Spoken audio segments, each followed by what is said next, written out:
While I was closing a $13 million deal in Europe, my son sold my BMW to pay for a luxury trip to Bora Bora with his wife. When I returned, my daughter-in-law smiled smugly and said, "Now you'll have to ask me for rides." I responded with just 6 words. I bought a jet, not a car. The look on her face was worth every penny of the $7 million I'd just spent. Let me back up. My name is Isabel Reynolds, and at 58, I've spent my life building Reynolds real estate from a small local agency into an international powerhouse. If you're watching, please like and subscribe to the channel and tell me in the comments where in the world you're from. My husband Robert and I started the company together 35 years ago with nothing but determination and a small business loan. When he died 8 years ago from a sudden heart attack, I buried my grief in work, expanding our company further than we'd ever dreamed. The vintage BMW convertible had been Robert's final gift to me on our 30th anniversary, just 3 months before his death. "Something beautiful for my beautiful wife," he'd said, handing me the keys to the meticulously restored 1967 midnight blue convertible. For all those sunset drives we've always talked about taking, we only got to take 2 of those sunset drives before he was gone. I kept that car immaculate, driving it only on special occasions, Robert's birthday, our anniversary, days when I needed to feel him close. It wasn't just transportation. It was a tangible connection to the man who had been my partner in every sense of the word. The Milan deal had been in the works for 18 months, a mixed-use development that would put Reynolds Real Estate firmly on the European map. I'd flown over to handle the final negotiations personally, something I rarely did anymore since promoting Tyler to Chief Operating Officer 3 years ago. "You deserve this win, Mom," he'd said, hugging me at the airport. "Go close it. I'll handle everything here." Everything, apparently, included selling my most treasured possession without my knowledge or consent. I returned home triumphant, jet-lagged, but elated. The contract was signed, the press release scheduled, the champagne chilling in my office for the team celebration on Monday. I took an Uber from the airport, planning to surprise Tyler and his wife Olivia with the news over dinner. The first sign something was wrong came when I pulled into my driveway and saw the empty space in the garage where my BMW should have been. Probably in the shop, I thought, dismissing the momentary concern. Tyler sometimes arranged maintenance for me when I traveled, one of the few thoughtful things he still did without being asked. I let myself in, calling out as I entered the house. "Tyler? Olivia? I'm home." No answer, but I could hear voices from the back deck. I made my way through the house, noticing immediately that something felt off. Little things out of place, an unfamiliar shopping bag on the counter with a Bora Bora logo. Sunglasses I didn't recognize. When I stepped onto the deck, I found them lounging by the pool, Olivia's bronzed skin glowing with a fresh tan, Tyler nursing what appeared to be his 3rd or 4th beer, judging by the empties beside him. "Mom!" He startled, spilling beer down his shirt as he stood too quickly. "You're back early. We weren't expecting you until tomorrow." "I caught an earlier flight," I explained, accepting his awkward hug. "The deal closed faster than expected. Complete success." "That's great," he said, though his eyes wouldn't meet mine. Olivia didn't even stand, just lazily waved from her lounge chair. "Welcome back, Isabel." 3 years of marriage, and she still wouldn't call me anything warmer than my first name. Not Mom, not even Mrs. Reynolds. Just Isabel, like we were casual acquaintances at a cocktail party. "Where's my car?" I asked, the unease growing stronger. I didn't see the BMW in the garage. The silence that followed was answer enough. Tyler ran his hand through his hair, a nervous tic he'd had since childhood. "About that? There's something we need to discuss. We took a little trip while you were gone," Olivia interjected, sliding her designer sunglasses to the top of her head. "Bora Bora. It was divine. Want to see the photos?" Without waiting for my response, she thrust her phone into my hands, swiping through images of overwater bungalows, pristine beaches, and sunset cocktails. 2 full weeks. The best resort on the island. Private plunge pool, personal butler, the works. I handed the phone back, my patience thinning. "Lovely. Now where is my car, Tyler?" He swallowed hard. The opportunity came up suddenly. Olivia's always wanted to go to Bora Bora, and there was this last-minute cancellation at the St. Regis. "Where is my car?" I repeated, my voice dangerously quiet. "We sold it," Olivia answered casually, as if announcing they'd ordered takeout. "Tyler said you hardly ever drive it anyway. Such a waste, keeping a classic like that just sitting in a garage. The world seemed to tilt beneath me. You sold my car? My BMW? Without asking me? Tyler at least had the decency to look ashamed. I was going to tell you, Mom. I was going to replace it as soon as the commission from the Westlake project came through next month. It was just sitting there, and we needed— You didn't need anything, I cut him off, ice in my veins. You wanted. There's a difference. Oh, come on, Isabel, Olivia sighed dramatically. It's just a car. You can buy another one. God knows you have the money. I turned to look at this woman. This stranger my son had married after a whirlwind 6-month romance. Former model, current lifestyle influencer with more followers than sense. I'd never understood what Tyler saw in her beyond the obvious physical attraction, but I'd kept my reservations to myself, determined not to be the stereotypical meddling mother-in-law. Perhaps that had been my first mistake. That just a car was the last gift my husband gave me before he died, I said quietly. Your father-in-law, Tyler, the man whose name is on the company that pays for your lifestyle. Tyler blanched. Mom, I'm sorry. I didn't think— No, you didn't think, I agreed. Who did you sell it to? He named a high-end dealership in Beverly Hills, specializing in luxury and vintage automobiles. I made a mental note to call them first thing in the morning, though I knew the chances of recovering the car were slim. Olivia, remarkably, seemed unperturbed by the tension. She stretched languidly on her chaise lounge, a smile playing at the corners of her mouth. Well, look at the bright side, Isabel. Now that you don't have a car, you'll have to ask me for rides. The sheer audacity of it, the entitlement, the disrespect, momentarily took my breath away. In that moment, I saw with perfect clarity what I had allowed to happen. My grief over Robert, my guilt over working long hours during Tyler's childhood, my desperate desire to keep some semblance of family now that Robert was gone. All of it had led me to enable this behavior, to finance this lifestyle, to permit this disrespect. No more. Something must have shown in my face because Tyler took a step back. Mom? I smiled, a calm descending over me that I hadn't felt in years. Actually, I won't be asking for rides. Oh? Olivia raised a perfectly sculpted eyebrow. Planning to use Uber from now on? Or will you finally break down and hire a driver like we've been telling you to? Neither, I replied, picking up my purse. I bought a jet, not a car. The silence that followed was absolute. Even the birds seemed to stop chirping. A what? Tyler stammered. A jet. A Gulfstream G280, to be precise. The Milan deal required so much international travel that I decided it was time.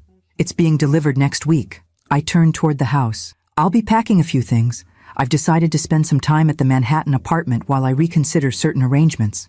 Olivia's smug expression had crumbled into open-mouthed shock. Tyler looked like he might be sick. Mom, wait, he called after me. What do you mean, reconsider arrangements? I paused at the door. It means, Tyler, that I'm reconsidering many things. Your position at the company, your living situation in my guest house, and most importantly, my willingness to fund a lifestyle that brings me nothing but disrespect in return. As I walked away, I heard Olivia's furious whisper, A jet? She bought a fucking jet and you sold her car for our vacation? For the first time since Robert died, I felt something like freedom unfurling within me. A jet, not a car. A future designed for my desires, not theirs.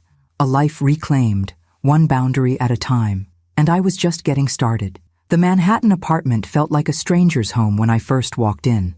I'd purchased it 5 years ago as an investment property and potential base for our East Coast expansion.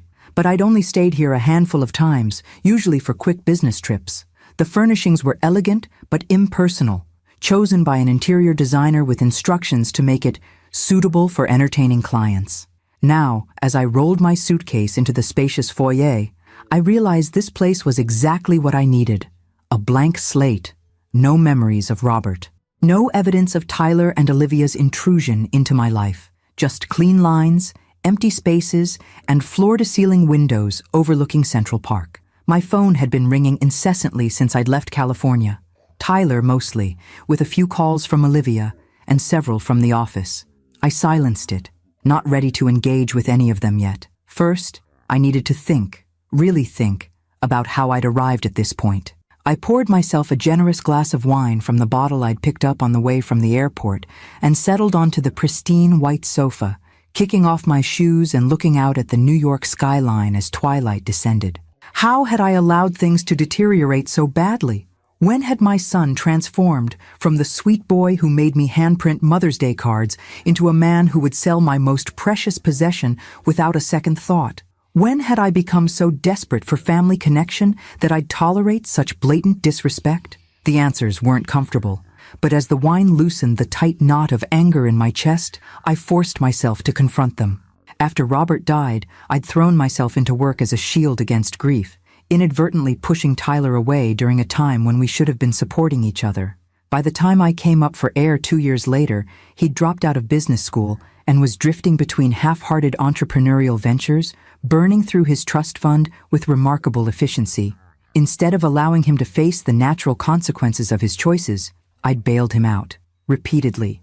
Hired him at Reynolds, despite his lack of qualifications or genuine interest. Promoted him to keep him engaged, overlooked his 3-hour lunches and missed meetings, paid off his credit cards when he maxed them out, provided the down payment for his first house, then bought him and Olivia a larger one when she complained the first wasn't suitable for entertaining. All because I couldn't bear to lose anyone else after losing Robert. And what had it gotten me? A son who felt entitled to sell my most treasured possession. A daughter-in-law who mocked me in my own home. A company where my authority was undermined by the special treatment I gave my increasingly incompetent son. My phone buzzed with a text message, briefly illuminating the screen before fading to black. Tyler. Mom, we need to talk. Please call me back. I can explain everything. Explain what exactly? That he needed my BMW to finance a luxury vacation more than I needed the last tangible connection to my husband? That his wife's desire for an Instagram-worthy trip trumped any consideration of my feelings? I took another sip of wine, making no move toward my phone. For the first time in 8 years, I had clarity. The painful kind that comes with recognizing your own complicity in your unhappiness. The intercom buzzed, startling me from my thoughts. The doorman's voice came through the speaker. Ms. Reynolds, there's a Ms. Harriet Winters here to see you.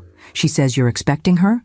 I wasn't expecting anyone, and the name wasn't immediately familiar, though something about it tugged at my memory. Please ask her to wait a moment, I replied, quickly checking my calendar to see if I'd forgotten an appointment. Nothing was scheduled until my meeting with our New York office tomorrow. Curiosity got the better of me.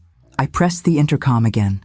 Send her up, please. A few minutes later, a sharp knock at the door revealed a tall, elegant black woman in her early 60s, impeccably dressed in a tailored pantsuit, her silver-streaked hair cut in a stylish bob. Isabel Reynolds, she said with a warm smile. It's been what, 20 years? Recognition dawned as I took in her face, mentally subtracting 2 decades. Harriet? Harriet Winters from business school? The very same, she confirmed, accepting my startled invitation to enter. Though it's Dr. Winters now.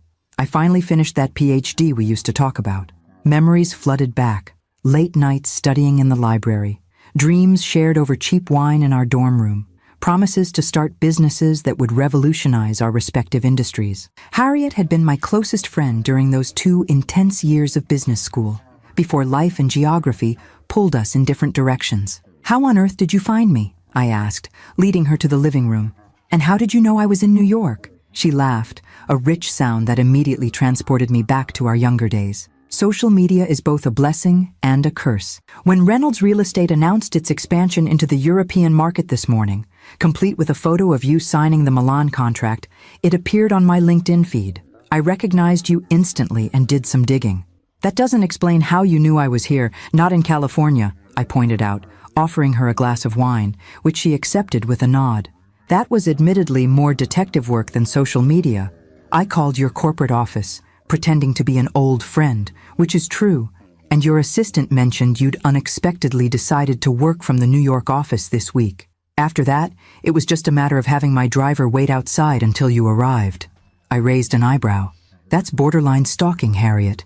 That's entrepreneurial persistence, she corrected with a grin.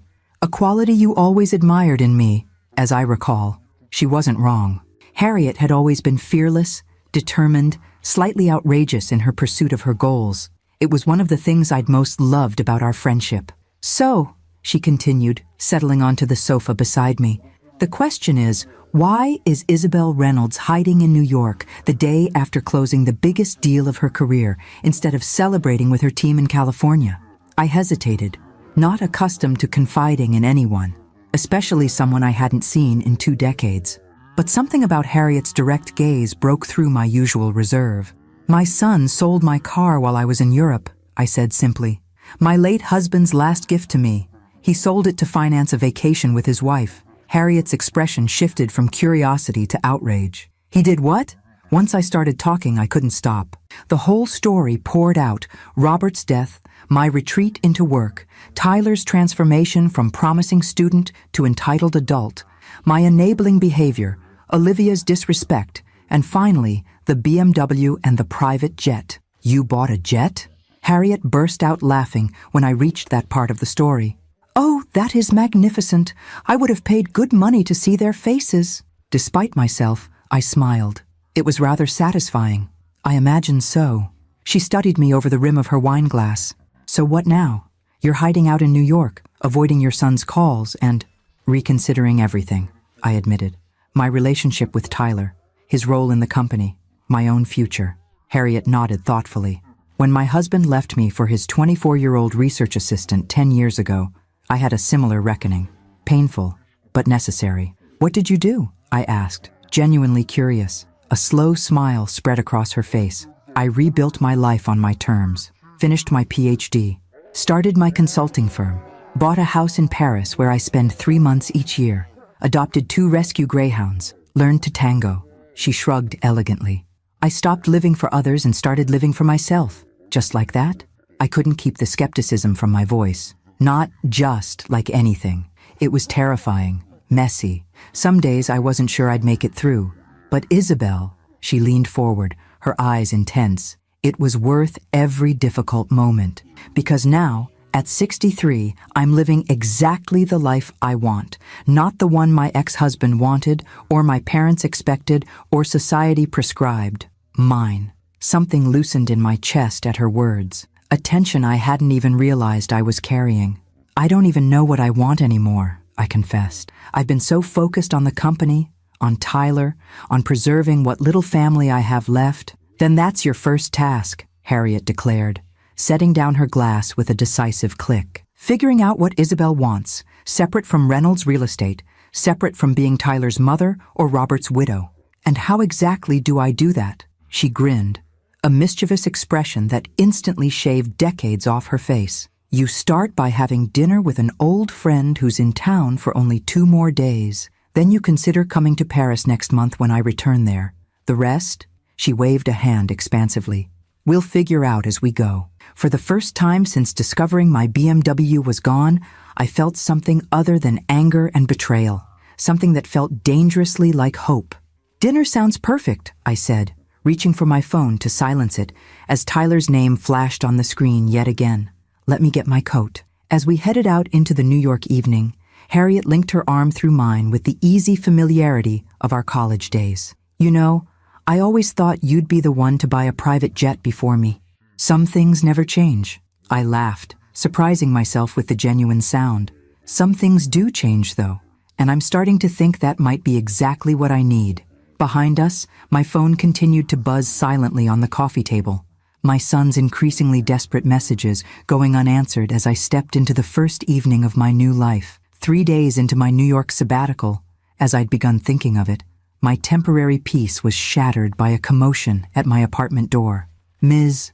Reynolds? I'm sorry, came the doorman's flustered voice over the intercom.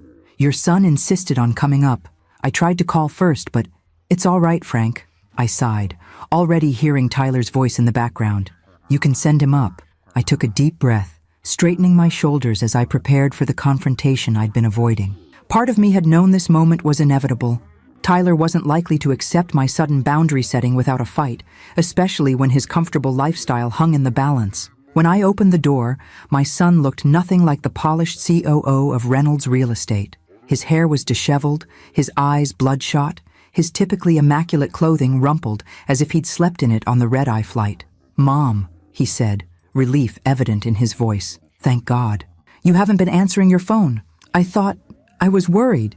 I'm fine, I replied coolly, stepping back to allow him entry. As you can see. He moved past me into the apartment, his eyes darting around as if expecting to find evidence of some crisis that would explain my behavior. Finding none, he turned back to me, confusion written across his features. What's going on? You disappear without a word, ignore all my calls, cancel meetings. This isn't like you, isn't it? I closed the door and leaned against it, arms crossed. Or is it simply not what you've come to expect from me? There's a difference. His brow furrowed. If this is about the BMW, this is about everything the BMW represents, I corrected him. Your sense of entitlement, your disregard for boundaries, your assumption that my resources are yours to commandeer whenever you want something. That's not fair, he protested, running a hand through his already disheveled hair. I made one mistake. One? I laughed, the sound harsh even to my own ears. Tyler, selling my car wasn't one mistake. It was the culmination of a pattern that's been building for years. A pattern I've enabled by constantly cushioning you from the consequences of your actions. He had the grace to look uncomfortable. I said I was sorry. I'm going to make it right. I've already called the dealership, but they sold the BMW to a collector in Germany. I'm trying to track him down, offer to buy it back. That's not the point, I interrupted, moving past him into the living room. You can't undo this with money or apologies. Some things, once broken, stay broken. What are you saying? Alarm crept into his voice as he followed me. Mom, you're scaring me. I turned to face him fully. Good. You should be scared, because I've made some decisions that are going to significantly impact your life. His face paled. What decisions? Effective immediately. You're on unpaid leave from Reynolds. I've appointed Marissa Chen as interim COO. Marissa? He sputtered. My assistant? Your former assistant, I corrected. Who, by the way, has been covering for your incompetence for the past 2 years. The board voted unanimously this morning to approve her promotion. Tyler sank onto the sofa, looking stunned. You can't do this. I'm family. I'm your son, which is precisely why I should have held you to a higher standard, not a lower one. I remained standing, maintaining the physical and psychological advantage. You've been coasting on nepotism and my reluctance to admit that my son isn't qualified for his position. This is insane, he muttered, then looked up sharply. Wait, the board voted? You held a board meeting without me? I'm on the board. You were removed from the board yesterday, I informed him, keeping my voice steady despite the turmoil I felt. This confrontation was necessary but excruciating. Your attendance record alone was grounds for dismissal, not to mention your consistent failure to review materials before meetings. He stared at me as if I'd transformed into a stranger before his eyes. In some ways, I supposed I had. There's more, I continued. I've instructed my attorney to draw up eviction papers for the guest house. You and Olivia have 30 days to find alternative accommodation. You're kicking us out? His voice cracked with disbelief. Where are we supposed to go? How are we supposed to pay for it with me on unpaid leave? That's for you to figure out, I replied. Most adults manage to secure housing without their parents' assistance. I suggest you start by looking at properties within your actual budget, not the inflated one you've been operating on with my financial support. Tyler stood abruptly, anger replacing shock. This is about Olivia, isn't it? You've never liked her. You're punishing me because of her. This has nothing to do with Olivia, though her attitude certainly hasn't helped matters. I sighed, suddenly tired of the conversation. This is about me, finally recognizing that I've been hurting you by helping you. Real love sometimes means allowing people to face the natural consequences of their choices. Real love? He repeated incredulously. You call this love? Destroying my career? Making me homeless? Your career was your responsibility to build, not mine to provide. And you're hardly homeless. You're a 32-year-old man with an Ivy League education and a healthy trust fund. The fact that you're characterizing these basic adult expectations as some sort of cruel punishment only proves my point. He paced the room, agitation evident in every movement. This is temporary, right? Some kind of lesson you're trying to teach me? Once I've learned it, everything goes back to normal? The hopeful note in his voice nearly broke my resolve, triggering the maternal instinct to protect and comfort that had led me astray for so many years. But Harriet's words echoed in my mind. I stopped living for others and started living for myself. No, Tyler, this is the new normal. I will always love you as my son, but our relationship needs to evolve into one between independent adults, not provider and dependent. And if I refuse to accept this, he challenged, desperation edging his tone, that's your choice, but it won't change the reality of your employment status or housing situation. I moved toward the door, signaling that our conversation was concluding. I suggest you use your flight back to California to start planning your next steps. You're not coming back with me? No. I'm staying in New York for the foreseeable future. The Milan deal requires significant attention, and I've neglected our East Coast operations for too long. He stood rooted to the spot, looking lost in a way that tugged at my heart despite my determination. Mom, please, don't do this. We can work it out. I'll make it up to you. This isn't about making it up to me, Tyler. It's about you building a life that isn't dependent on my resources or approval. I opened the apartment door. I love you enough to stop enabling behavior that ultimately hurts both of us. Someday, I hope you'll understand that. Olivia's pregnant, he blurted out, desperation clear in his voice. We just found out. That's part of why we took the trip, to celebrate before telling everyone. You're going to be a grandmother. You can't just cut us off now. I froze, the news hitting me like a physical blow. A grandchild, the family extension I'd secretly longed for but never pushed, knowing Tyler and Olivia's reluctance to compromise their lifestyle with children. For a moment, I wavered. Could I really maintain these new boundaries, knowing my grandchild's security might be affected? Wasn't family ultimately more important than teaching Tyler a difficult lesson? Then I looked at my son, really looked at him, and saw the calculation behind the desperation in his eyes. This announcement, which should have been joyous, was being wielded as a weapon, a last-ditch effort to manipulate me into maintaining the status quo. Congratulations, I said finally, my voice softening slightly. I'm happy for you both, but my decision stands. If anything, your impending parenthood makes it more crucial that you learn to stand on your own feet. Your child deserves parents who model responsibility and independence, not entitlement. You're unbelievable, he muttered, moving toward the door. Wait until the rest of the family hears about this. Uncle David, Aunt Sarah, they won't stand for you treating me this way. I smiled sadly. I've already spoken with them. They agree these changes are long overdue. That final blow seemed to deflate him completely. He paused at the threshold, turning back with one last attempt. And what about my inheritance? Are you cutting me out of your will too? The naked concern for his financial interests, even in this moment of family rupture, confirmed I was making the right decision. Painful though it was, that depends entirely on you, Tyler, on the man you choose to become from this point forward. I gestured to the elevator.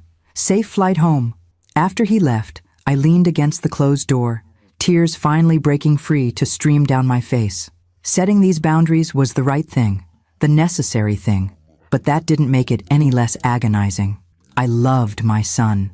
Despite his flaws, despite his betrayal, I would always love him.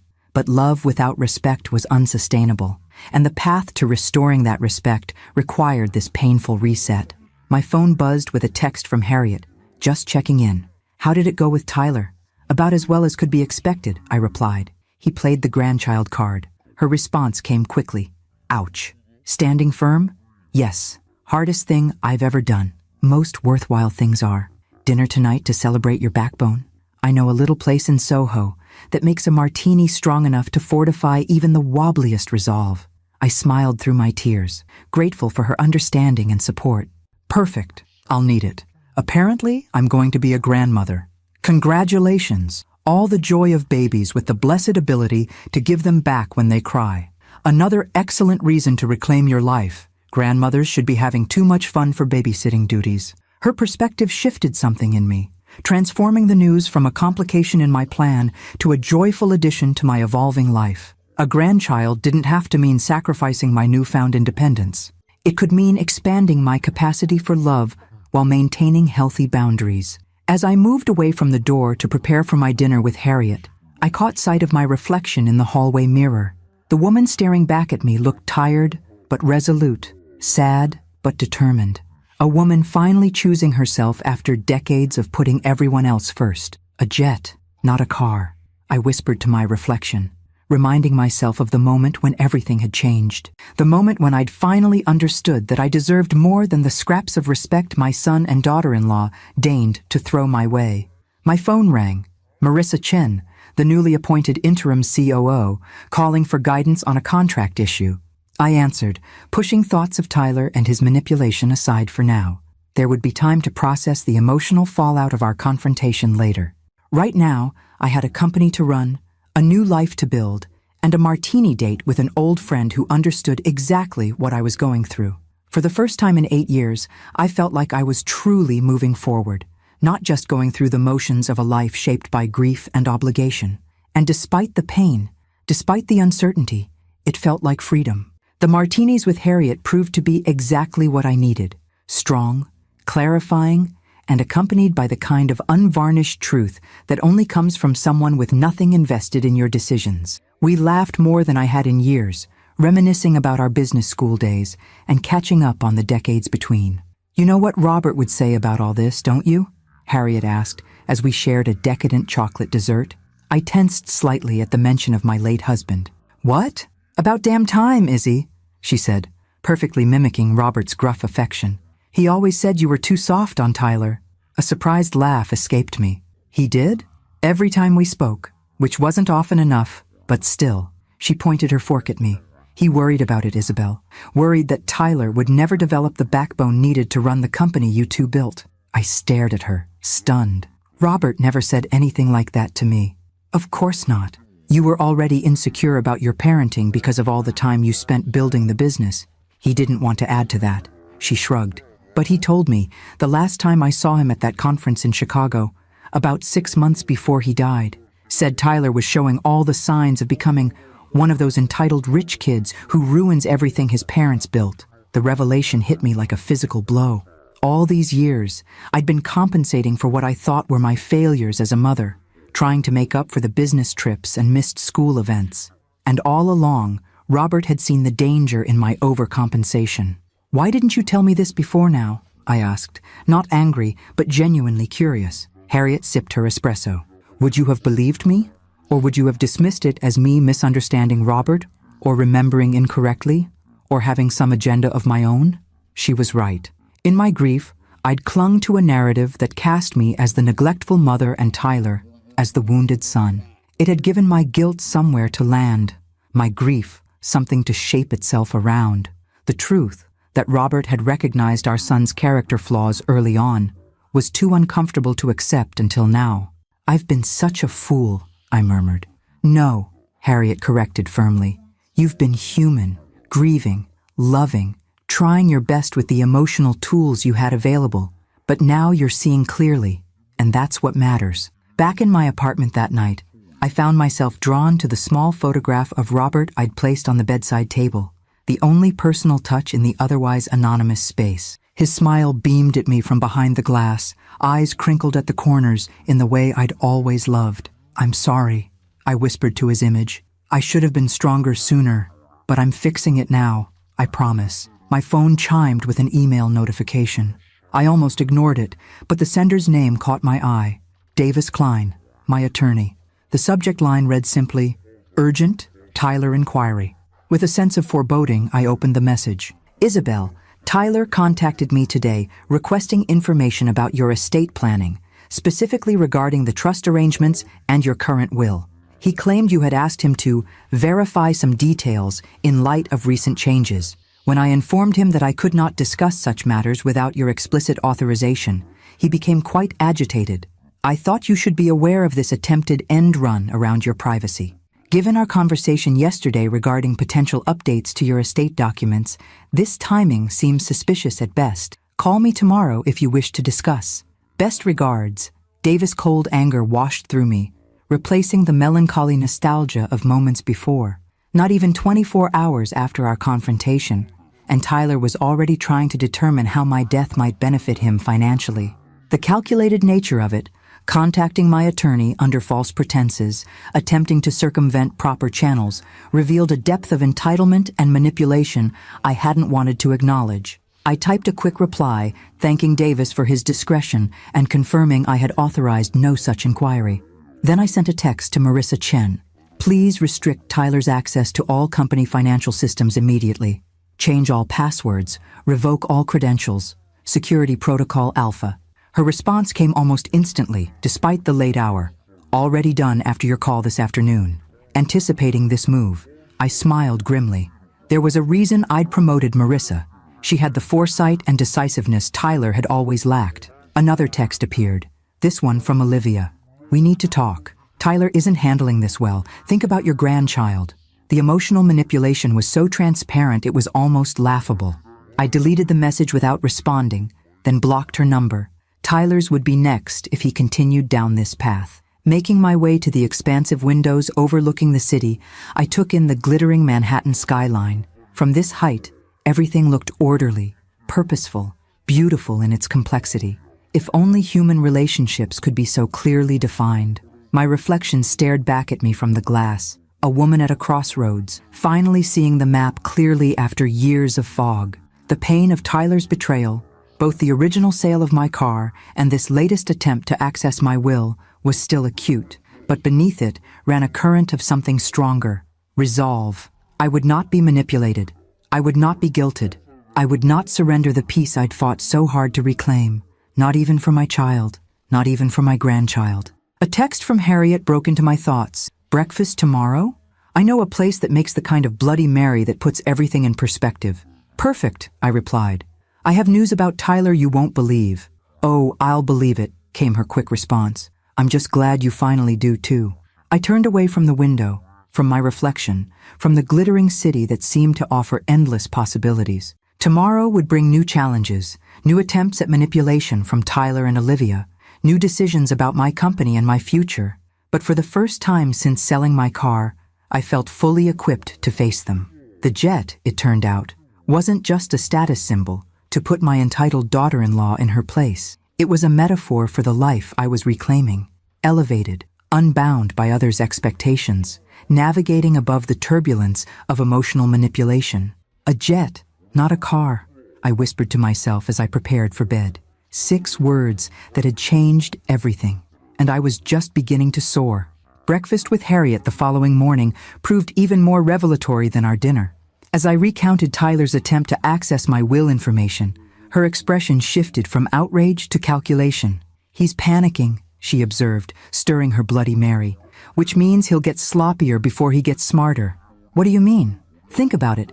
He's just lost his cushy job, his free housing, and potentially his inheritance. He's desperate, and desperate people make mistakes. She took a sip of her drink, considering.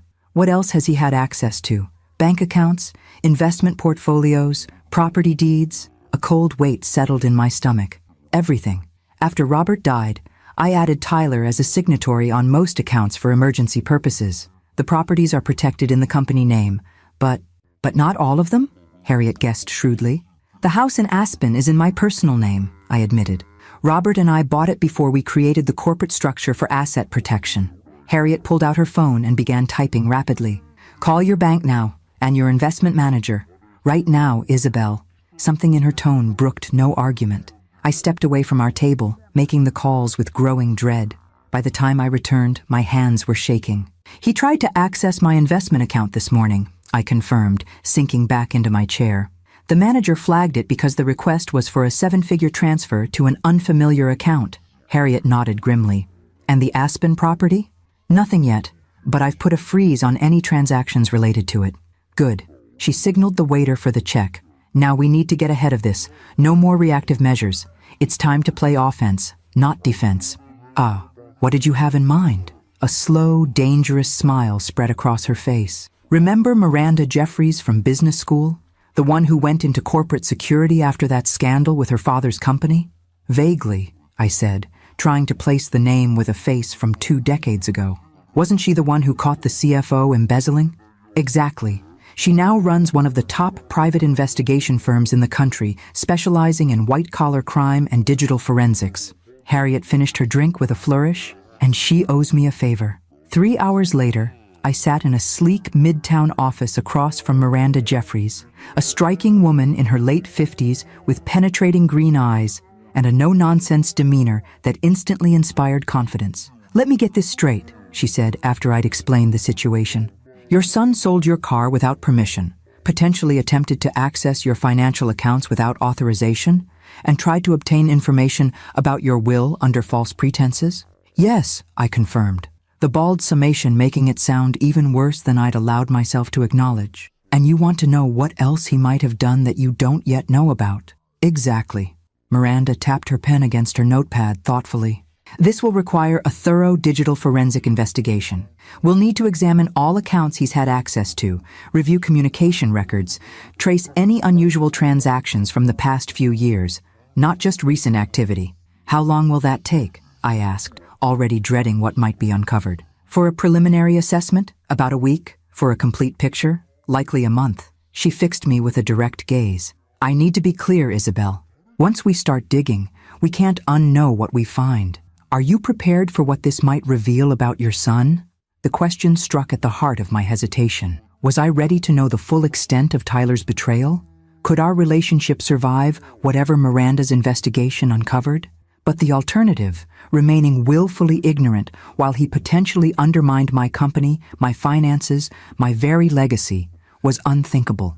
I need to know, I said firmly, whatever it is. Then we'll begin immediately. She made a note on her pad. One more thing. Given the nature of this investigation, I strongly recommend you avoid any contact with Tyler or Olivia until we have our initial findings. Any warning, any hint that you're looking into their activities could give them time to cover their tracks. The thought of cutting off all communication with my son, even temporarily, sent a pang through my heart. But Miranda's advice made logical sense. Understood, I agreed reluctantly.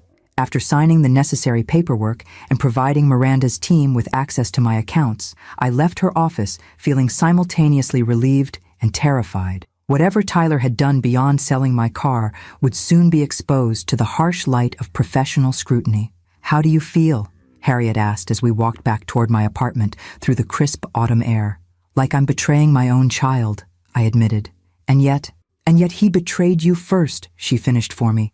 Multiple times, apparently. Does that justify my response? Harriet stopped walking, turning to face me directly. Isabel, listen to me. This isn't about revenge or punishment.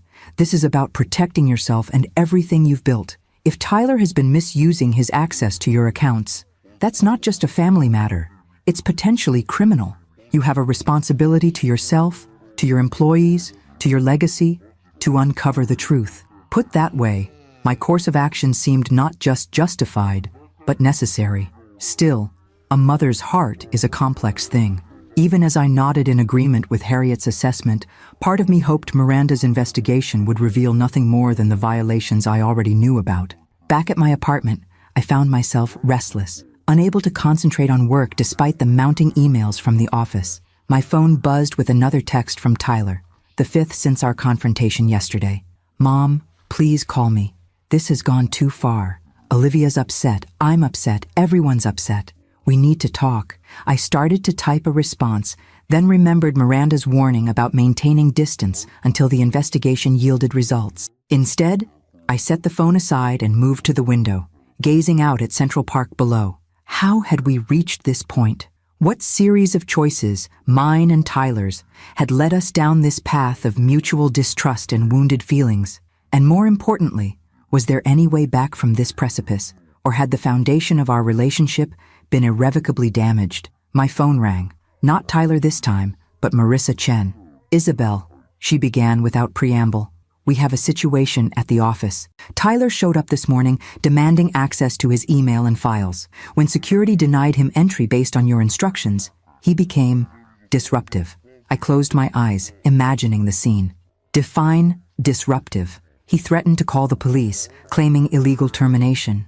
He told the staff you were having a mental breakdown triggered by grief over the car. And when that didn't work, he attempted to use his old key card to access the executive floor anyway. Her voice remained professional, but I could hear the underlying tension. Security had to escort him from the building, just when I thought the situation couldn't get worse. I'm sorry, Marissa. You shouldn't have to deal with this. It's part of the job, she replied matter-of-factly. But there's something else you should know. After Tyler left, I had it do a routine check of his computer activities over the past month, standard protocol for departing executives. And, I prompted when she paused. He downloaded a significant amount of client information, contract details, and financial projections 2 days before you returned from Milan. The timing seems deliberate, I finished for her. As if he knew his position might be in jeopardy after what he did with my car. Exactly. Marissa's tone grew concerned. Isabel, this goes beyond family drama. This is potential corporate espionage if he intends to use that information elsewhere. The pieces were falling into place with sickening clarity. Tyler's desperate attempts to access my accounts, his interest in my will, his download of confidential company information, all pointed to someone preparing for war, not seeking reconciliation. I've already engaged someone to investigate his financial activities, I told Marissa. Add this to their list, and Marissa, change the locks at headquarters. Today, after hanging up, I stood motionless in the center of my apartment, the magnitude of what was happening finally hitting me full force. This wasn't just about a car anymore, or even about boundaries. This was about my son actively working against me, against the company his father and I had built, against his own future. My phone buzzed again, an email notification. When I checked the sender, a chill ran through me. It was from Jennifer Preston, society columnist for the New York Times, with the subject line, "Request for comment, Reynolds family drama." The walls were closing in. Whatever privacy I'd hoped to maintain around this family conflict was about to be shattered. The question now was whether I would let Tyler control the narrative or whether I would fight back with the full force of the truth. For the first time in my life, I was facing the possibility that my son might not just be misguided or entitled, but actively malicious. The thought brought no satisfaction, only a bone-deep sorrow for what might have been, and steely resolve for what must now be done. I opened Jennifer Preston's email with trembling fingers, the subject line alone sending adrenaline coursing through my system. Ms. Reynolds, I've received information about recent dramatic changes at Reynolds Real Estate, including your son Tyler's sudden departure from his executive position and allegations of financial impropriety within your family. Given your company's high profile and the Milan expansion, this story is of significant public interest. Would you care to comment on 1. Tyler Reynolds' removal from the company, 2. Reports that he sold your personal property without permission, 3. Your purchase of a private jet following these events. 4. Rumors of an ongoing investigation into potential misappropriation of company resources. I'm filing this story for tomorrow's edition and would appreciate your response by 5 p.m. today. Regards, Jennifer Preston, Society and Business, New York Times. My first instinct was panic. The carefully constructed public image of Reynolds Real Estate, of our family, was about to be shattered on the pages of one of the world's most prominent newspapers. My second instinct, following close behind, was fury. There was only one way Jennifer Preston could have obtained this information so quickly. Tyler had gone to the press. My phone rang. Harriet. I just got a call from Jennifer Preston, she said without preamble. She's running a story about you and Tyler. I know, I replied, struggling to keep my voice steady. She just emailed me. This has Tyler's fingerprints all over it, Harriet observed, echoing my own conclusion. He's trying to control the narrative before you can. Classic damage control tactic, get your version out first. What am I supposed to do? If I respond, I legitimize her story. If I don't, Tyler's version stands unchallenged. You fight fire with fire, Harriet replied firmly. But strategically, not reactively. Meaning you don't just respond to her questions, you reshape the entire narrative. I could hear Harriet moving around, likely pacing as she formulated a plan. Preston isn't looking for the truth. She's looking for a juicy family scandal to sell papers. So give her something better. A story of corporate governance, of ethical leadership, of difficult decisions made to protect shareholders and employees. The wisdom of this approach immediately resonated. Tyler wanted a personal drama splashed across the society pages. I needed a business story on the financial pages. I'll need help crafting the response, I admitted. This isn't my area of expertise. Already on it, Harriet assured me. I'm contacting Anthony Ramirez, top crisis management consultant. Worked with 3 Fortune 500 CEOs during public relations disasters last year alone. He owes me a favor from when I helped his daughter get into Wharton. Harriet, I said, momentarily overwhelmed by her efficiency. I don't know how to thank you. "Thank me by stopping Tyler before he does any more damage," she replied. "This isn't just about your relationship anymore. This is about protecting your life's work." Within an hour, Anthony Ramirez had joined us in my apartment. A compact, intense man with salt and pepper hair and the focused demeanor of someone accustomed to navigating corporate battlefields. "First rule of crisis management," he began, setting up his laptop on my dining table. "Never let someone else define the story. Ms. Preston has framed this as a family drama. We need to reframe it as a corporate governance success story." "How exactly do we do that?" I asked, still struggling to see how my personal pain could be transformed into positive business news. "By emphasizing the systems that worked," Anthony explained.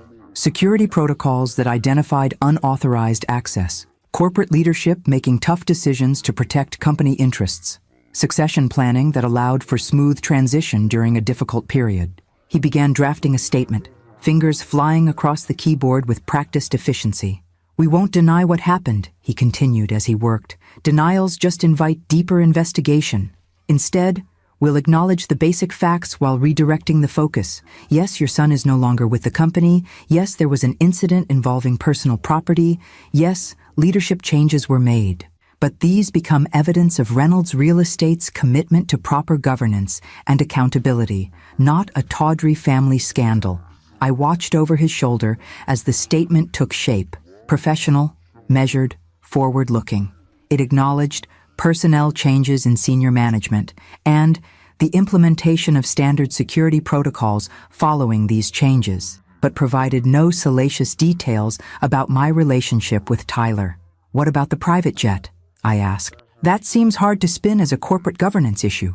Anthony smiled for the first time. "Actually, that's the easiest part. The expansion into European markets necessitated more efficient executive travel capabilities. The Milan deal was just the beginning of Reynolds' international growth strategy. The jet acquisition was a planned capital investment to facilitate this expansion, not an impulsive purchase or status symbol." I blinked, startled by how easily he had transformed what had been, in truth, a somewhat impulsive decision triggered by Olivia's smugness into a rational business strategy. "Is that ethical?" I questioned. "It feels like spinning the truth." "It's reframing, not spinning," he corrected. "The jet will be used for business travel to support your European expansion, won't it?" That part is true.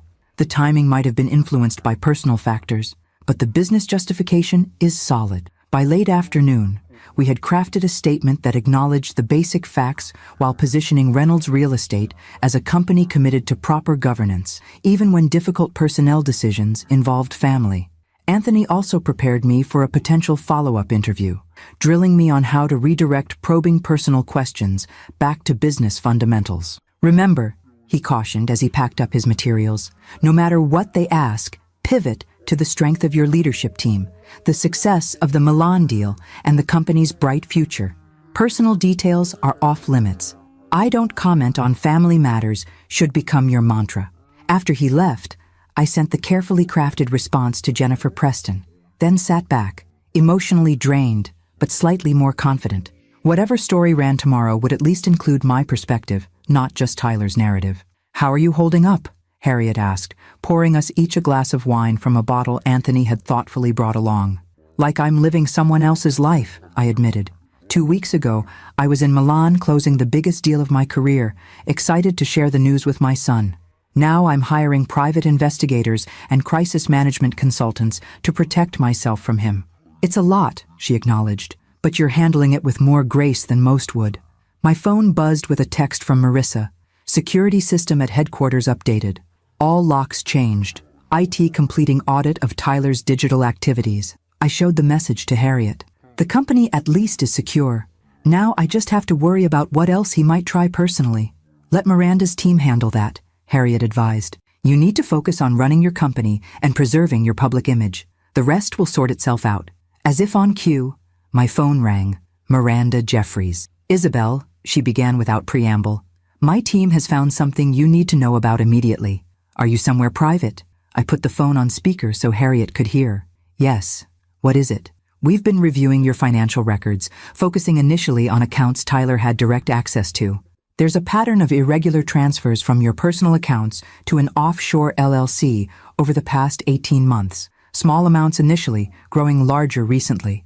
The total is just over $2 million. The room seemed to tilt around me. 2 million? That's impossible. I would have noticed. The withdrawals were structured to avoid detection, Miranda explained. Timed to coincide with legitimate large transfers related to your business activities. When you're regularly moving millions between accounts, a few $100,000 here and there can blend into the background noise. An offshore LLC, Harriet repeated, her expression grim. That sounds like preparation, Miranda finished, setting up financial resources beyond easy reach. The pattern accelerated significantly 3 months ago, around the time you would have begun finalizing the Milan deal. The implications were staggering. Tyler hadn't just sold my car on impulse. He had been systematically siphoning money from my accounts for over a year, apparently preparing for, what? A clean break? Some kind of leverage play? Can we recover the funds? I asked, my voice sounding distant to my own ears. We're working on tracing the full chain of transfers, Miranda replied. But offshore accounts are designed specifically to make recovery difficult. I've alerted our financial crimes specialist, who's joining the investigation tomorrow. After hanging up, I sat in stunned silence, the magnitude of Tyler's betrayal finally sinking in. This wasn't a son making a thoughtless mistake. This wasn't even an entitled adult taking advantage of parental generosity. This was calculated theft on a massive scale. Isabel? Harriet's voice broke through my shock. What do you want to do next? The question was simple, but the answer would define everything that followed. Did I continue treating this as a family matter, however painful? Or did I acknowledge what was becoming increasingly clear, that my son had crossed a line from which there might be no return? What do I want to do next? I repeated Harriet's question, my voice hollow. I want to wake up and discover this was all a nightmare. I want my son back, the one I thought I knew, not this stranger who's been stealing from me for years. Harriet's expression softened with compassion, but her words remained firm. That's not an option, Isabel. The question now is whether you're going to treat this as a family matter to be handled privately or a criminal matter to be handled by authorities. The stark choice hung in the air between us. $2 million. Systematic theft conducted over 18 months. This wasn't an impulsive mistake. It was calculated, deliberate betrayal. If it were anyone else, I said slowly, any other executive who had stolen from the company, any other person who had defrauded me personally, what would I do? You'd press charges, Harriet answered without hesitation. You've always been ruthless about ethical violations. It's why Reynolds has the reputation it does. She was right. Early in our company's history, Robert and I had discovered a senior manager embezzling funds. Despite the potential scandal, despite his tearful pleas about his family and reputation, we had reported him to authorities. It had been difficult but necessary, not just as justice, but as a clear message that integrity mattered at Reynolds Real Estate. But this is my son, I whispered, the words catching in my throat. Yes, Harriet acknowledged, which means the stakes are even higher. The choices you make now will define not just your relationship with Tyler, but your relationship with yourself. Can you live with letting this go? With sending the message that family ties excuse criminal behavior? My phone buzzed with a notification. An email from Davis Klein, my attorney. The subject line read simply, "Urgent, real estate forgery attempt." With trembling fingers, I opened it. Isabel, the county recorder's office, just contacted me. Someone attempted to file transfer documents on your Aspen property this afternoon, using what appears to be a forged power of attorney document. The clerk flagged it as suspicious because the notary seal didn't match their records. They've preserved the documents for potential criminal investigation. The individual who attempted to file the documents identified himself as Tyler Reynolds, claiming to be acting on your behalf. I recommend immediate action. Please call my office as soon as possible. Davis. I handed the phone to Harriet, unable to speak as she read the email. When she looked up, her expression had hardened. He tried to steal your house, she said flatly. Today, after everything else, the final thread of hope I'd been clinging to, that Tyler might come to his senses, that there might be some explanation that would make this all bearable, snapped cleanly. In its place arose a clarity I hadn't felt since discovering the BMW was gone. Call Miranda, I said, my voice steadier than I expected. Tell her to share all findings with the appropriate authorities. Call Davis and tell him to file whatever reports are necessary regarding the Aspen property. And call Anthony. We need to get ahead of this before it becomes public. Harriet nodded, already reaching for her phone. What about Tyler? He'll try to contact you once he realizes what's happening. Block his number, I replied. Block Olivia's too. Any communication can go through the attorneys from now on. As Harriet made the calls, I walked to the windows overlooking Central Park, watching dusk settle over the city.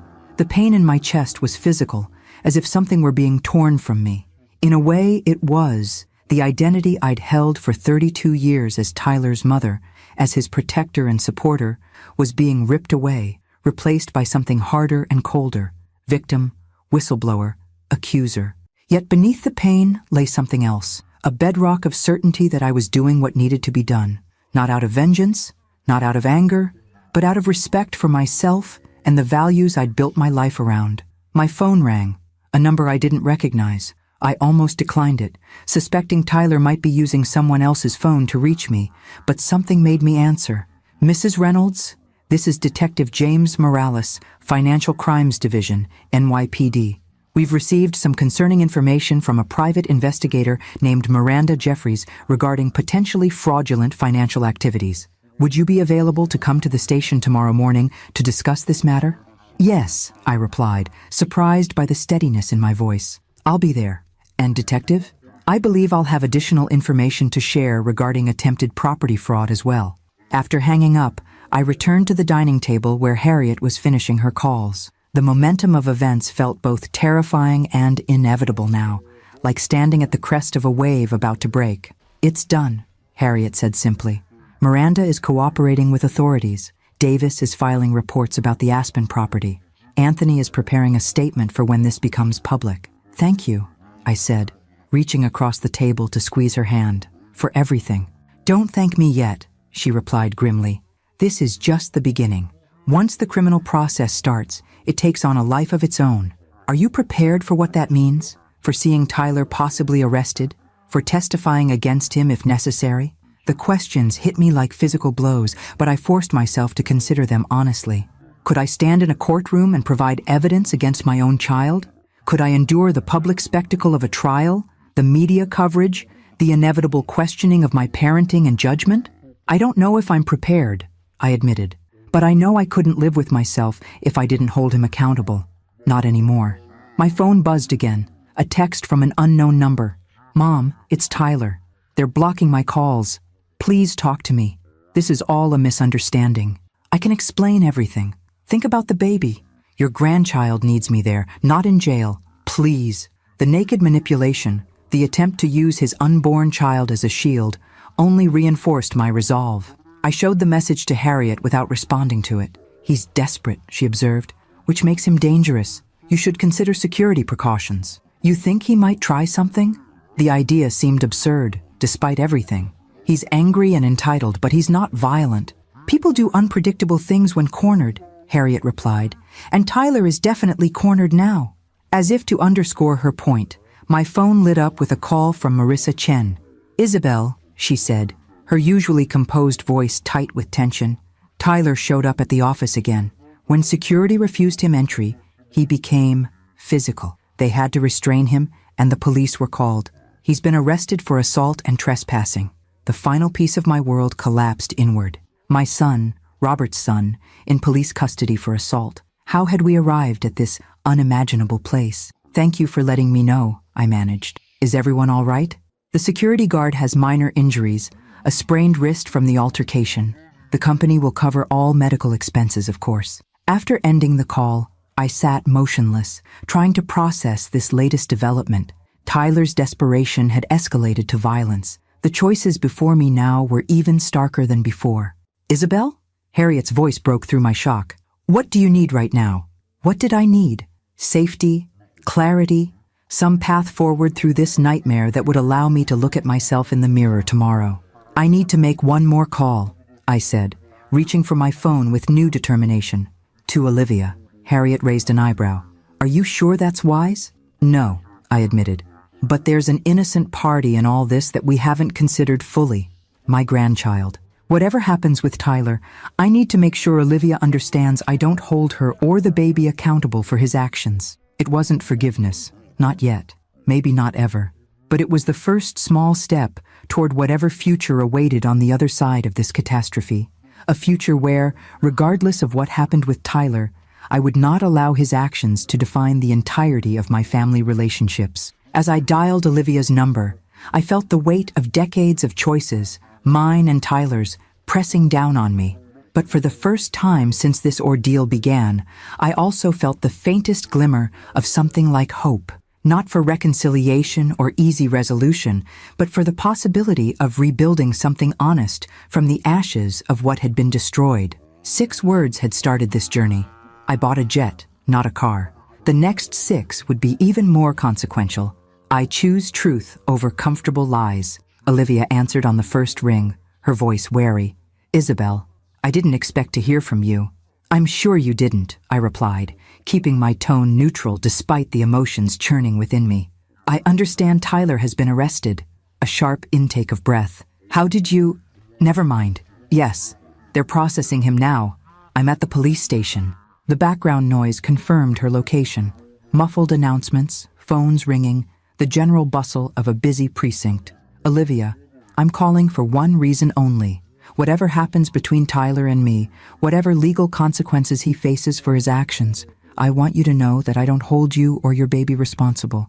My grandchild is innocent in all this. The silence stretched so long, I thought she might have hung up. Finally, her voice returned, smaller somehow. You believe me? That I'm really pregnant? The question caught me off guard. Should I have reason not to? Another pause. Tyler told me to use the pregnancy to manipulate you. Said you'd back down from pressing charges if you thought your grandchild's father might go to jail. Her voice cracked slightly. But I really am pregnant, Isabel. 12 weeks. I have the ultrasound pictures to prove it. The calculated manipulation was so characteristic of the Tyler I was discovering, not the son I thought I knew, that it hardly surprised me anymore. But the fact that Olivia was confessing it did. Why are you telling me this? I asked carefully. Because I'm scared, she admitted, all pretense of sophistication stripped away. I'm pregnant. My husband might be going to jail, and I've just discovered he's been stealing millions of dollars. None of this is what I signed up for. And what exactly did you sign up for, Olivia? The question came out sharper than I intended, old resentments bubbling to the surface. The fantasy, she replied with unexpected candor. The successful husband, the beautiful home, the wealthy mother-in-law who would fund our lifestyle while we looked good on Instagram. A bitter laugh escaped her. I know how that sounds. Believe me, I'm not proud of it right now. Despite everything, I felt a reluctant flicker of respect for her honesty. Did you know about the theft? The offshore accounts? No, she said firmly. I knew Tyler was handling our finances, and I didn't ask questions when money appeared for trips or designer clothes. I didn't want to know where it came from. That was my mistake. It was the most authentic conversation we'd ever had. 3 years of strained politeness and mutual resentment had given way to raw truth in the crucible of crisis. What are you going to do now? I asked. I don't know, she admitted. Wait for Tyler to be released, I guess. Figure out how to pay for a lawyer. A pause. Isabel, did you really file criminal charges against your own son? The evidence was too substantial to ignore, I replied, sidestepping the direct question. $2 million, Olivia. Attempts to access my will fraudulently. Forged documents to transfer my Aspen property. This goes far beyond selling my car. I had no idea it was that bad, she said, her voice hollow. He told me you were overreacting about the BMW, that you'd get over it. I might have, I acknowledged, if that had been the end of it, but it wasn't. And now we all have to deal with the consequences. As our conversation wound down, I found myself offering something I hadn't planned, a lifeline of sorts. Olivia, whatever happens with Tyler, my offer stands. I won't hold you or the baby accountable for his actions. If you need support for medical care or anything related to my grandchild's well-being, you can contact me. Why would you do that? She asked, genuine confusion in her voice. After everything that's happened, after how I've treated you, because that's what family should do, I replied simply. Support each other through difficult times without enabling destructive behavior, something I failed to understand with Tyler for too long. After hanging up, I turned to find Harriet watching me with a mixture of concern and admiration. That was generous of you, she observed, considering her role in all this. Her role was smaller than I thought, I replied. sharing the highlights of Olivia's confession. She was willfully ignorant, but not actively complicit in the theft. And you believe her? I considered the question seriously. Yes, her shock seemed genuine. And what would be her motive for lying now? Tyler's already been arrested. The damage is done. Harriet nodded slowly. So what happens next? Next, I meet with the detectives tomorrow morning. I provide whatever evidence they need, and I prepare for the public fallout when this inevitably becomes news. And Tyler? The question hit me like a physical blow. My son, my only child, now a stranger facing criminal charges for stealing from me. That depends on him, I said finally. On whether he accepts responsibility or continues denying and manipulating. On whether he's willing to make amends or insists on fighting. And if he does fight? Harriet pressed gently. If he claims you're persecuting him, turns your grandchild into a public sympathy prop, makes this ugly, then I'll stand my ground, I replied, surprised by the steadiness in my voice. I won't enable him anymore, Harriet, not even to avoid pain or public embarrassment. She reached across the table, squeezing my hand. I believe you, and for what it's worth, I think Robert would be proud. The mention of my late husband brought unexpected tears to my eyes. He saw this coming, didn't he? The entitlement, the lack of character. While I was busy feeling guilty about working too much, he was worried about the man Tyler was becoming.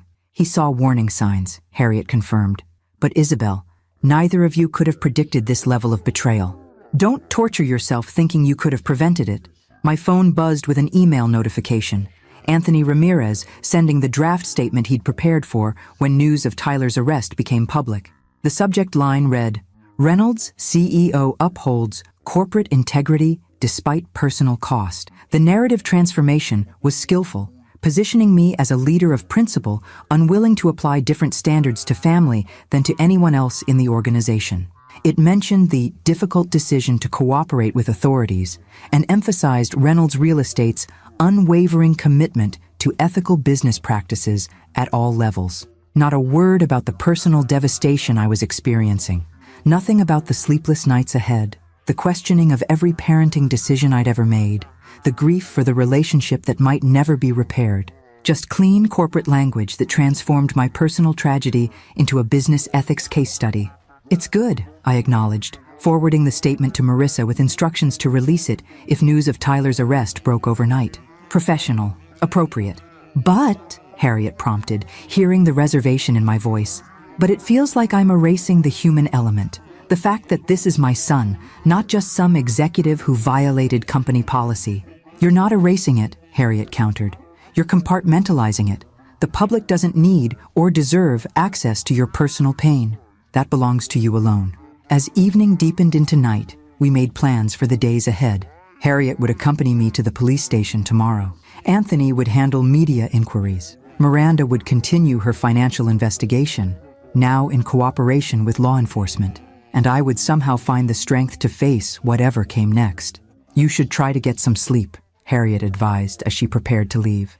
Tomorrow will be challenging. I nodded, though I doubted sleep would come easily. Thank you, Harriet. I don't know how I would have navigated this without you. She embraced me tightly. That's what found family is for, Isabel. The people who choose to stand by you when blood ties get complicated. After she left, I moved to the window, gazing out at the city lights blinking in the darkness. Somewhere out there, my son was in a police holding cell, facing the consequences of choices I still couldn't fully comprehend. My daughter-in-law was alone and pregnant, her Instagram perfect life suddenly shattered, and I was here, suspended between grief and resolve, between my identity as a mother and my integrity as a person. I bought a jet, not a car, I whispered to my reflection in the glass. 6 words that had changed everything. 6 words that had finally forced me to see the truth about my son, about myself, about the false peace I'd maintained through years of enabling. Whatever came next would be painful, but it would also be honest. And after decades of comfortable lies, that honesty, however difficult, felt like the first step toward healing. The morning dawned cold and clear, a crisp October day that belied the emotional storm I was weathering. I dressed carefully for my meeting with the detectives, choosing a conservative navy suit that projected composure I didn't feel.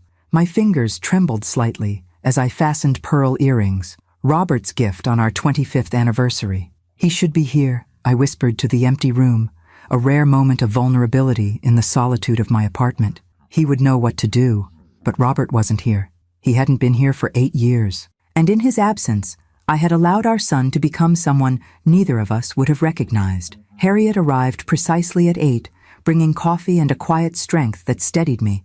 We rode in silence to the police station, the gravity of what lay ahead hanging between us. Detective Morales met us in a small conference room, a surprisingly young man with intelligent eyes and a methodical manner. He was accompanied by a female officer who introduced herself as Detective Chen, specializing in financial crimes. "Mrs. Reynolds," Morales began, "I want to thank you for coming in. I understand how difficult this situation must be." I nodded, unable to trust my voice for a moment.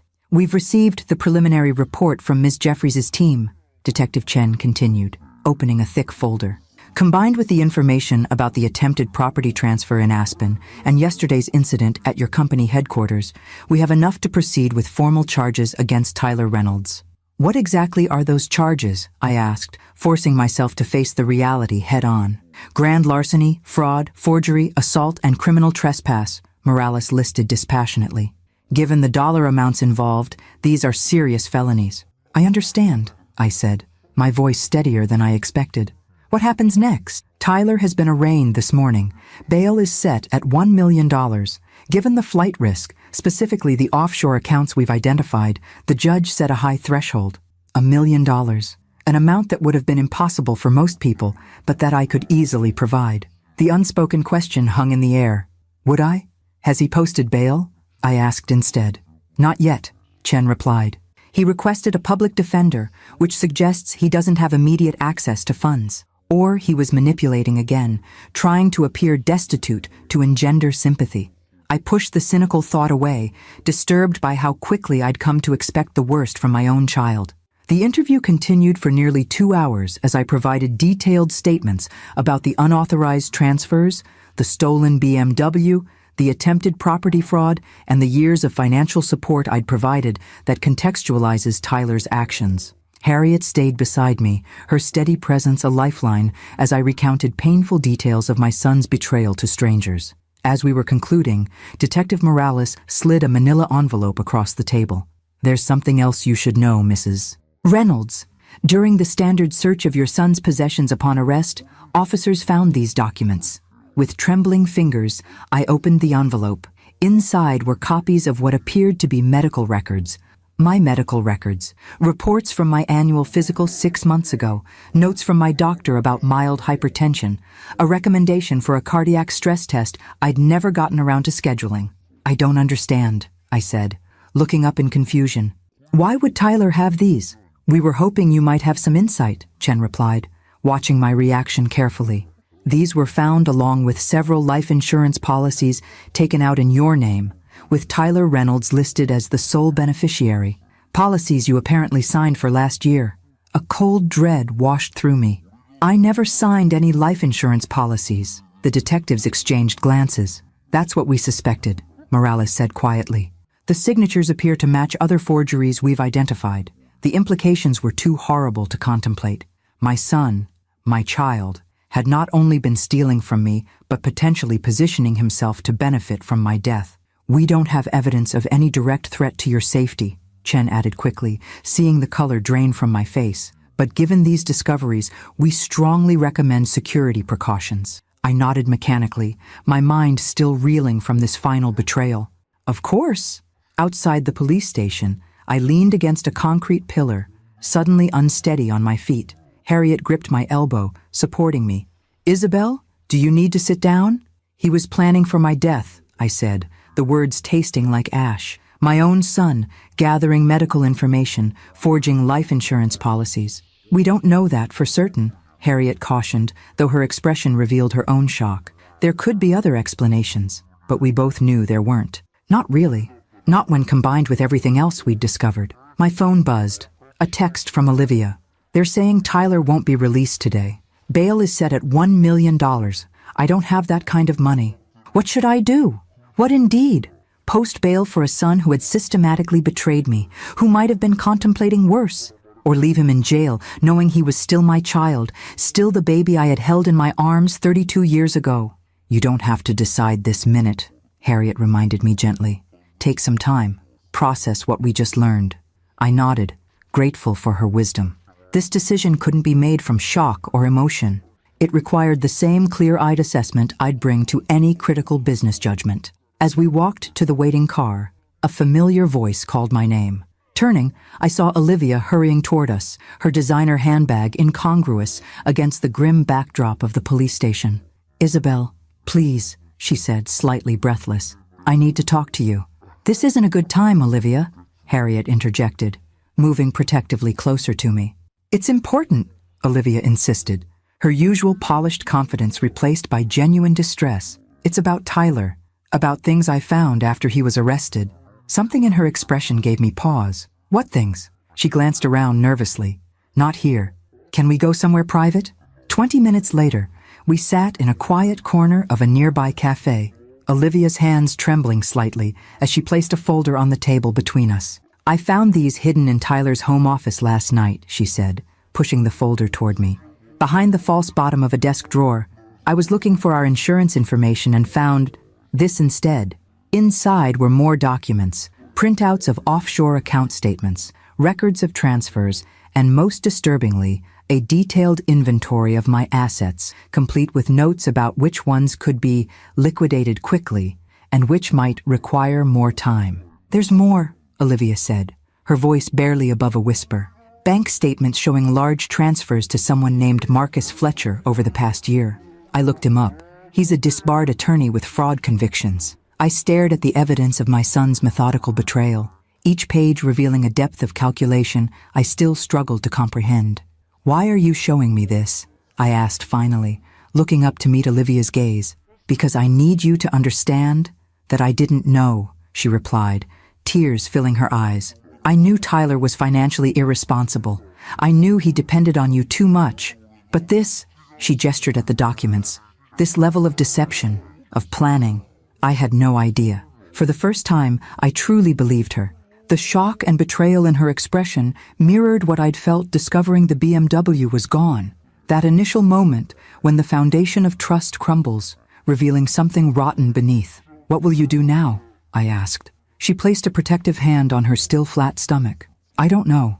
I can't stay with someone who would do this, but I can't pretend the baby doesn't change things either." She hesitated. "Isabel, I've been offered a modeling contract in London. 3 months of work starting next week. I was going to turn it down, but now, you're considering taking it," I finished for her. "Getting away while you figure things out." She nodded, relief evident that I understood. "Would that make me terrible? Leaving while he's facing charges?" "No," I said, surprising myself with the certainty in my voice. "It would make you smart, self-protective, something I wish I'd been earlier with Tyler." Our eyes met in a moment of unexpected connection. Two women betrayed by the same man, trying to navigate the aftermath with whatever dignity we could salvage. "What about the bail?" she asked tentatively. "Are you going to post it?" The question I'd been avoiding crystallized before me.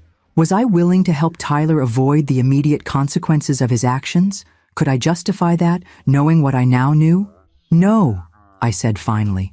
"I'm not posting bail.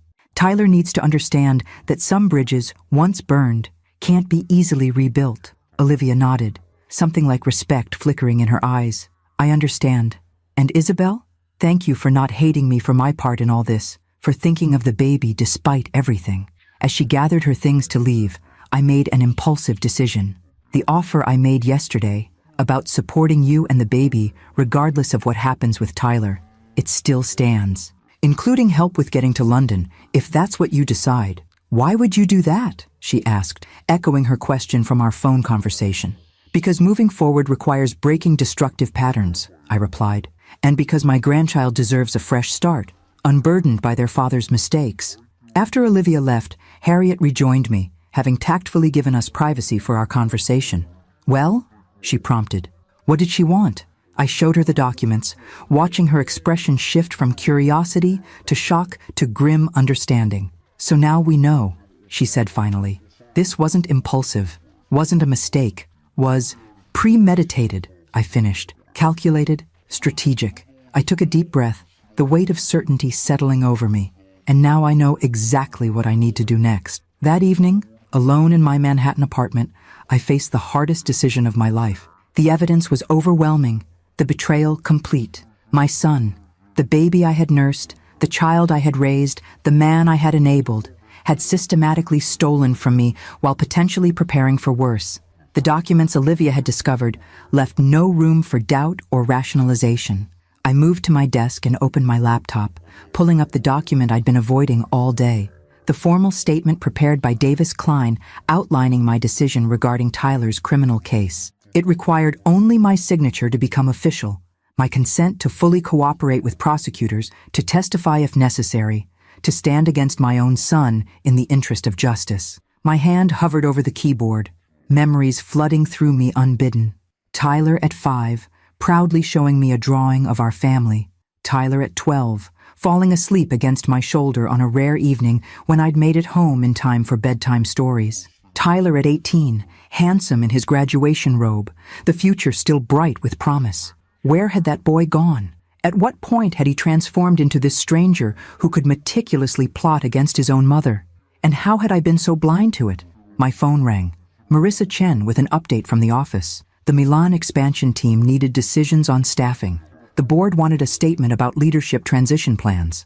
Life and business continued, regardless of my personal crisis. I'll send my recommendations tonight, I promised, grateful for the distraction of work, for problems that had clear solutions, unlike the moral quagmire of my family situation. After hanging up, I returned to the document, awaiting my electronic signature. The cursor blinked steadily, patient and indifferent to my turmoil. With a deep breath, I signed my name, formalizing my position. I would not shield Tyler from the consequences of his actions, no matter how painful the process. The moment I sent the document, a strange calm settled over me. Not peace, I was far from peace, but clarity. The path forward was difficult, but necessary. I would face whatever came next with the same resilience that had carried me through Robert's death, through building my company, through all the challenges that had shaped my life. My phone rang again, a number I didn't recognize. I almost let it go to voicemail, exhausted by the day's emotional demands. But something compelled me to answer. Mrs. Reynolds, this is Dr. Samuel Matthews from Bellevue Hospital. Your son, Tyler Reynolds, was brought in about an hour ago. My heart seemed to stop. What happened?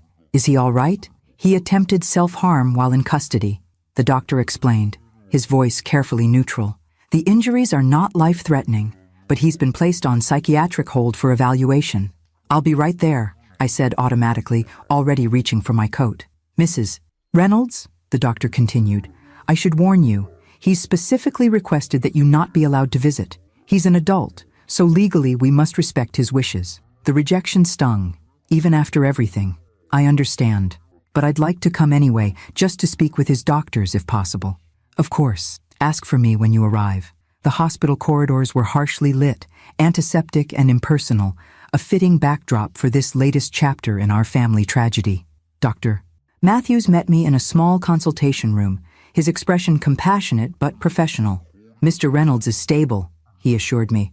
The attempt appears to have been more a cry for help than a serious suicide attempt, but we're taking all necessary precautions. Has he said anything? About why? I asked, though I already knew the answer.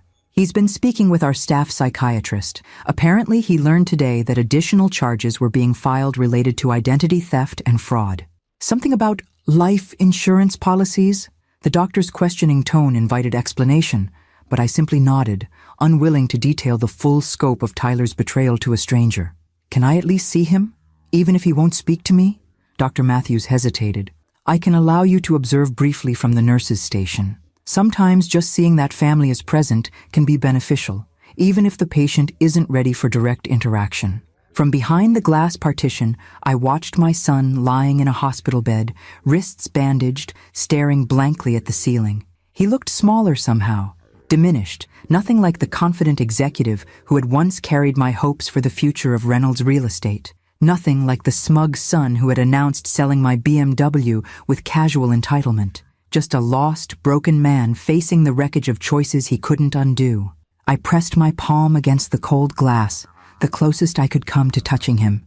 Despite everything, the theft, the lies, the calculated betrayal, he was still my child. My love for him remained, transformed, but undestroyed by his actions. Mrs. Reynolds? A different voice interrupted my vigil. I turned to find a woman in her 60s with silver hair and kind eyes. I'm Dr. Eleanor Winters, the attending psychiatrist. I've been speaking with your son. How is he? Really? Confused, angry, scared. She gestured toward a nearby seating area. May we talk for a moment? Once seated, she continued. Tyler has shared some of what's happened. The criminal charges, the evidence you've provided to authorities. He feels betrayed. He feels betrayed? I couldn't keep the incredulity from my voice. After what he's done? I'm not defending his actions, Dr. Winters clarified. I'm simply sharing his emotional perspective.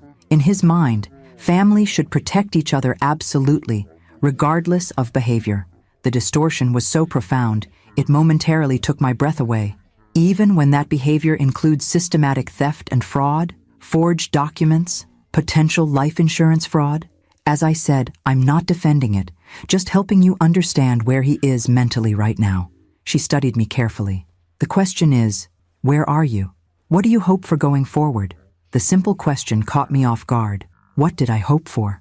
Reconciliation seemed impossible given the depth of betrayal, yet permanent estrangement from my only child felt equally unbearable.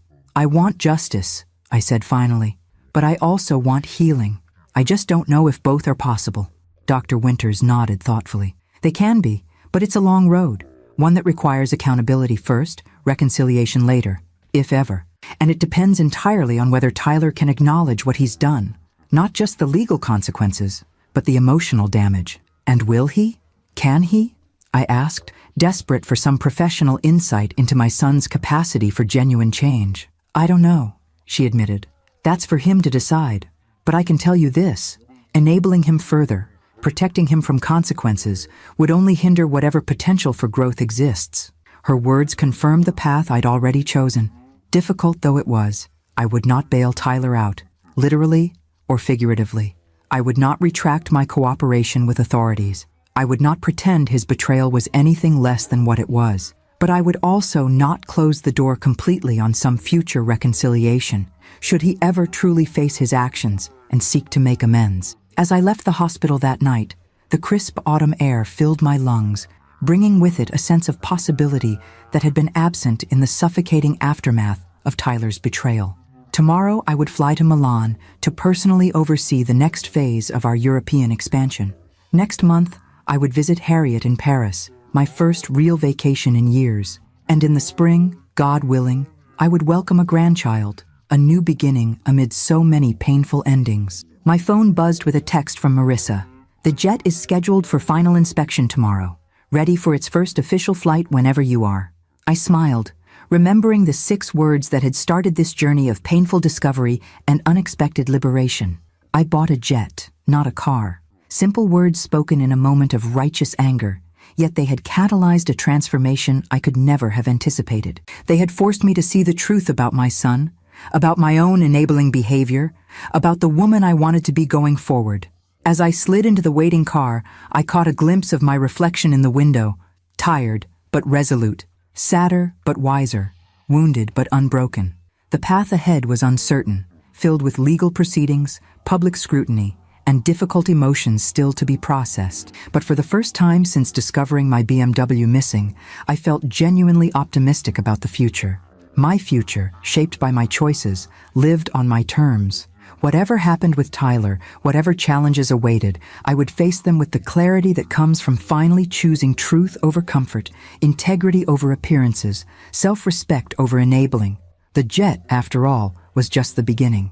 The real journey was the one I had begun inside myself, a journey toward authenticity, toward boundaries, toward a life reclaimed from the shadows of grief and guilt. And despite everything, I was ready to soar. Thank you very much for watching. Share with those who also like stories, subscribe, and tell me in the comments if you liked my story. Cheers.